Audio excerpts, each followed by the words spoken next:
Right now we are sitting at 30th and Troost Avenue. Originally we lived so our duplex is at 4023 Wabash, and then my grandmother's house is at 3907 Wabash. And so the earliest portion of my life was right there on Wabash. This area has always been home. This building that we are sitting in, it was the day old bread store back in the day. Operation Breakthrough across the street used to be called St. Vincent's. I went there, a bunch of my siblings went there. The bus stop, that's our old bus stop. My grandmother worked at Superior Linen a few blocks over.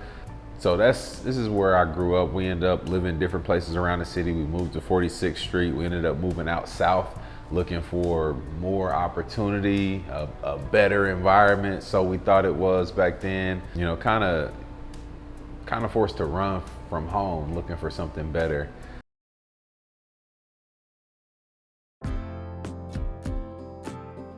A little bit about me. I love Kansas City. Most importantly, I love Jesus. My family is very important to me, and you know, serving this community and doing something that's not just about me, not just about my family, doing things that are about other people. I love people. I love that God gave me a voice that people respect in some capacities. Yeah, I love my wife, my kids, and Juice. Love Juice.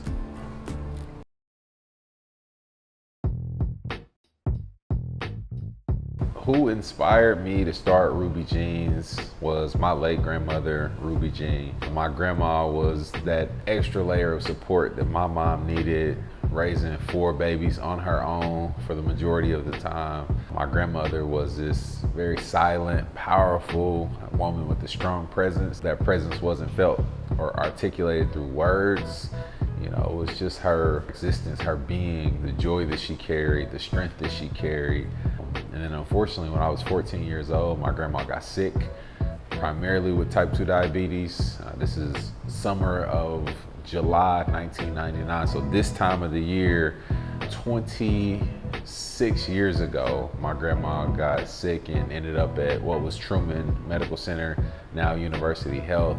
And you know, that was a period of losing her that I didn't realize was defining who I would be many, many years later. So my grandmother inspired Ruby Jeans, and not just the longing and missing of my grandmother, but also wanting to extend that into the other grandmas. The Ruby Jeans that still exist, the Ruby Jeans that I'll never meet, wanting to create something that honored who my grandma was to me and my family, but also the things that she wasn't. She didn't know about health. She didn't live an active lifestyle. She had no clue what cold pressed juice even was her entire 61 years on earth. And so Ruby Jeans inspired Ruby Jeans Juicery.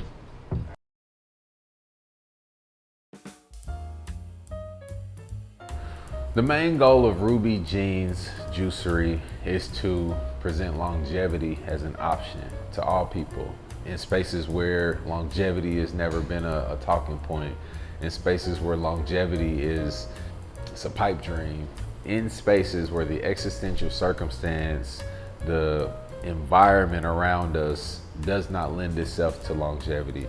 And so our entire purpose with Ruby Jeans Juicery is to present that longevity. Our slogan is "We make juice for a reason."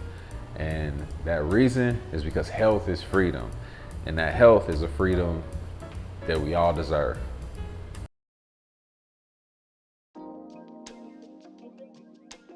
The people that I intend to serve in Kansas City, it's everybody that will listen, everybody that will have us, everybody that will open their eyes and their ears and their hearts to be available to receive what we're here to provide.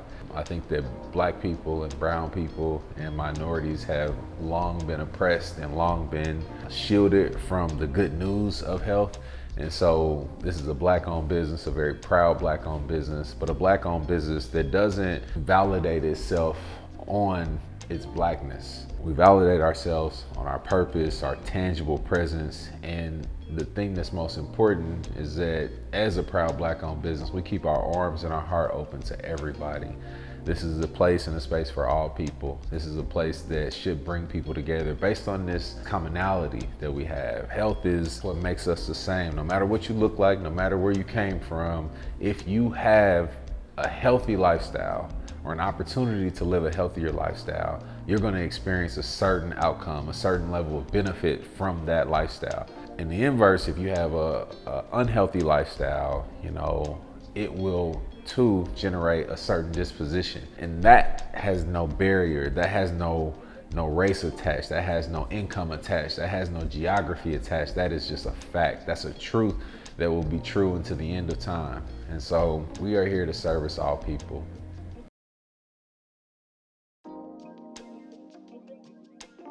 Besides my grandmother, my biggest motivation to start this company is my children, you. For as long as I can remember, the image of food was centered around these caricatures.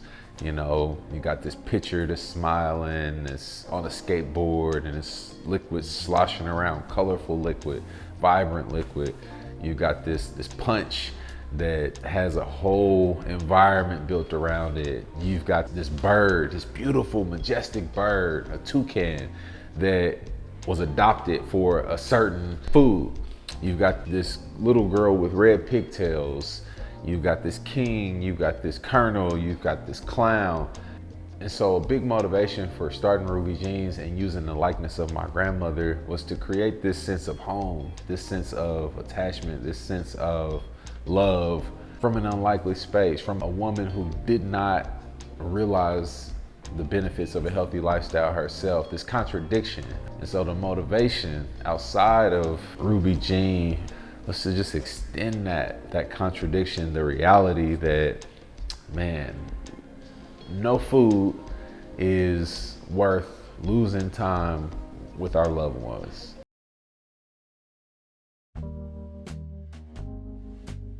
The first challenge that I faced that sticks out in my mind was doubt. God gave me this initial task that I heard clearly, that I knew firmly was from Christ. And even after having that seed, now speaking it outward to other people that I care about, that are my family, that are my friends, was met with like this unexpected friction, this doubt that went from them into my heart. And so the longer it took me to get this concept, this business on the ground, the more doubt that crept in, the more worry that crept in. Soon, wanting to start this business, I couldn't find a location, and the doubt would just mount and mount and mount. And how I overcame that doubt was through going inside. I kind of just said, you know what, Chris, you and God had that conversation. And so you and God gotta get it from an idea to be real. Doubt was the first challenge, and the challenges have never stopped in a decade of time. There's been tangible challenges, like we're battling our property tax increase now at 672% on this building. We're talking about tens of thousands of dollars that we're currently faced with.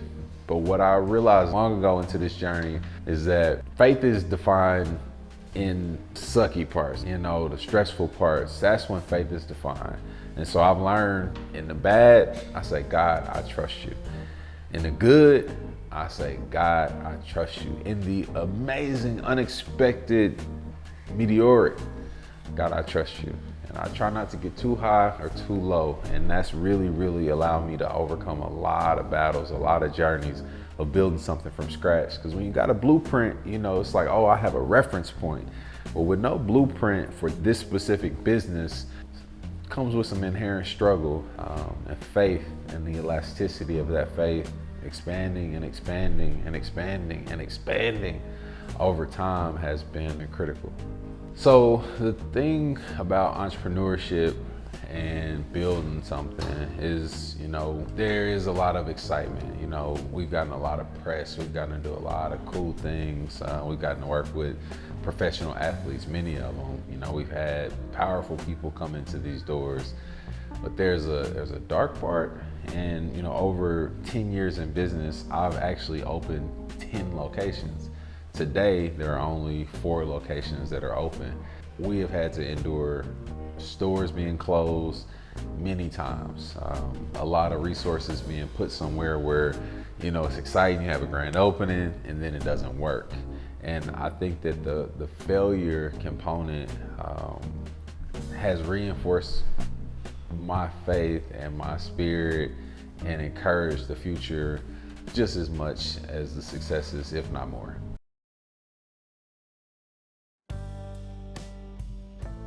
I had gotten introduced to juice by way of a couple of friends of mine that lived in Los Angeles at the time that I thought were just weird. They told me they weren't eating when I got there, that they were doing a juice cleanse. But what they had me watch after that, one of the most important things that I've ever watched, it's called Fat, Sick, and Nearly Dead.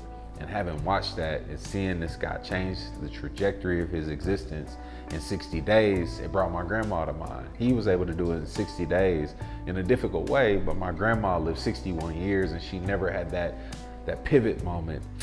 It's very, very, very important that I've been able to use this as a guidepost to allow people to bring the vehicle back into alignment. I discovered that I wanted to own a restaurant during my time traveling, getting tired of traveling and then forcing myself back into thought into what I was passionate about. Football hadn't worked out. I was making very good money at the time, but I still was not content. I didn't feel like I was there, like I was using my God-given abilities. And I landed on fresh juice. How much I poured into it. At this point, the number is far beyond me. At the very beginning, it was between $75,000 to $100,000 of just borrowed money, charged up credit cards, money that was saved, a 401k. And so everything I had and didn't have, I put it on the table. And so had it not worked 10 years ago, I would have had to go back to work.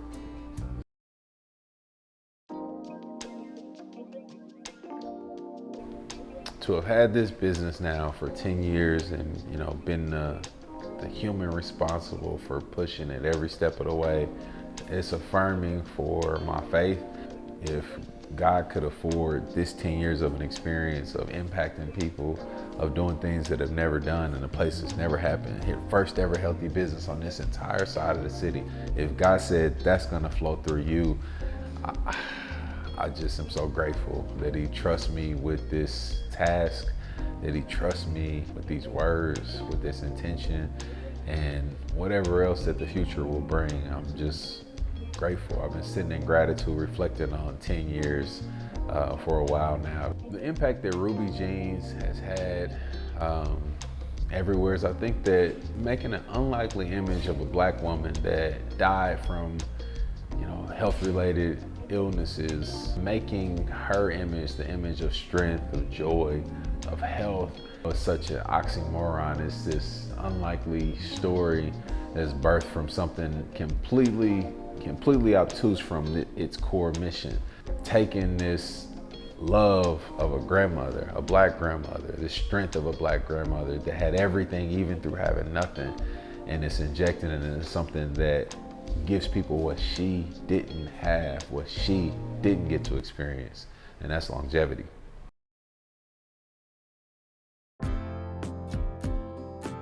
Since starting the Ruby Jeans Foundation, I think we're slowly making more and more impact. We have initiatives like Juice Jams, so we can have a free community event once a month, just to have people be able to hang out, connect in a healthier space.